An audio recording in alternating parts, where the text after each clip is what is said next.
ఓం శ్రీ గురుభ్యో నమ. రసవాదులకు, ఆయుర్వేద వైద్యులకి అందరికీ నా నమస్కారం అండి. ఈరోజు సనారి గారి పద్యం గురించి ఒకటి చెప్పుకుందాం. దంపతులు ఇరువురు కలిసిన సంపాద్యం ఒకటి కలదు సాధకులైతే. దంపతులు ఇరువురు కలిసిన సంపాద్యం ఒకటి కలదు సాధకులైతే. కంపేయరాదు అందున ఇంపు సుమా విశ్వనాథ అన్నారు సనారి విశ్వేశ్వరరావు దత్త స్వాముల వారు. అంటే ఈ దంపతులు ఎక్కడ ఉండారంటే అందరం మనం అనుకుంటాం రసగంధ కాదులే దంపతులు అనుకుంటాం.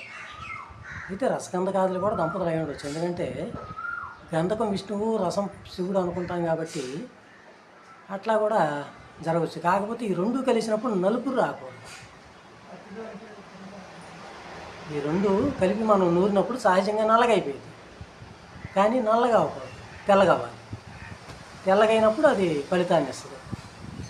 అట్లాగే ఈ దంపతులు అనేవి ఉప్పుల్లో ఉంటాయి, ఉప్రసాల్లో ఉంటాయి, పాషాణాల్లోనూ ఉంటాయి.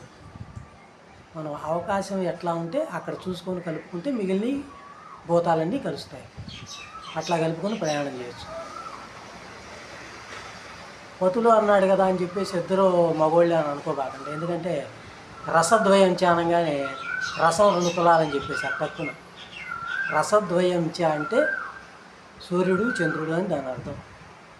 రెండు తులాల పాదరసం తీసుకోమని కాదు. అట్లాగే ఇక్కడ కూడా దంపతులు అంటే భార్యాభర్తలు, ప్రకృతి పురుషుడు. ఇట్లాగా ప్రతిదాన్ని మనం ఖచ్చితంగా తెలుసుకోవాలి. అంతేగాని ఏదో ఒకటి మనకి ఇదే అని అనుకుంటే అట్లా అవ్వవు కదా.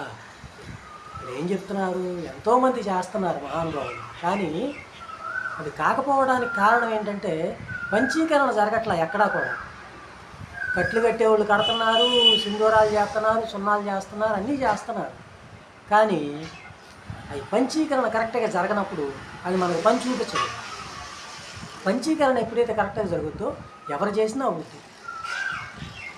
పంచభూతాల్లోనే ఉంది రహస్యం అంతా. అవి కరెక్ట్గా తెలుసుకుంటే మనకి ఖచ్చితంగా అర్థమయ్యింది. రెండోది ఏంటంటే గ్రూప్ పెట్టండి మీరు అని ఒక వ్యక్తి అడిగారు. గ్రూపులు పెట్టి చెప్పేది కాదండి, అయినా నాకేమైనా తెలిస్తే కదా మీకు చెప్పడానికి అన్నారు. ఎవరు మీరు ఎప్పుడన్నా చేశారా రసవాదం, మీరు చూసారా అని. నేను ఎప్పుడు చేయలేదు, నేను చూడలేదు నాయన ఏంటి. కనుక గ్రూపులు పెట్టి చెప్పేది కాదు, ఇదేం ప్యాకాట కాదు. 10 మంది కూర్చొని ఆడుకోవడానికి రౌండ్గా కూర్చొని ఇది జ్ఞాన విద్య. చదువుకుంటే వచ్చేది విజ్ఞానం. విజ్ఞానం అంటే సైంటిస్టులు చేసే పనులు అన్నమాట. ఇది జ్ఞానంతో వచ్చేది. అంతేగాని ఆ జ్ఞానం కూడా ఇంకోళ్ళు ఎవరో అడిగారు, ఒకళ్ళు ఇద్దరు కూర్చొని చేసే పని కాదండి ఇది. ఇది చేస్తే ఒకటే చేసుకోవాలి, ఇద్దరు కూడా కాదు. ఒకళ్ళు చేయలేనప్పుడు వాళ్ళకి సహాయకారిగా రెండో వ్యక్తి ఉండొచ్చు. అంతేగాని 10 మంది గ్రూపుగా కూర్చొని చేసేది కాదు. ఎందుకంటే ఒక అతను ఏదో చెబుతాడు, నలుగురు ఉంటే 4 రకాల మాటలు వస్తాయి. అక్కడ పని ముందుకెళ్ళేది కాస్త సంకనాగిపోయింది. ఎవరి తెలివితేటలతో, ఎవరి జ్ఞానంతో వాళ్ళు చేసుకునేది రసవిద్య. అంతేగాని ఒకళ్ళు చెప్తే చేద్దాం అనుకుంటే అవి అయ్యేవి కాదు. నాకేదో అయిపోయిందని మీరు అనుకుంటున్నారేమో. నాకు ఏం కాలేదు. నేను గతంలోనే చెప్పాను, ఓంప్రదంలోనే ఏంటి అంత తేలిగ్గా అయ్యేవి కాదు అని. మళ్ళీ మీరు క్వశ్చన్లు వేస్తున్నారు, మీరు చేశారా చూశారని. పద్దాకా అడగాల్సిన అవసరం లేదు. ఒకసారి చెప్పామంటే ఇంక ఎన్నిసార్లు చెప్పినా అదే చెబుతాం తప్ప తేపతోటి చెప్పము.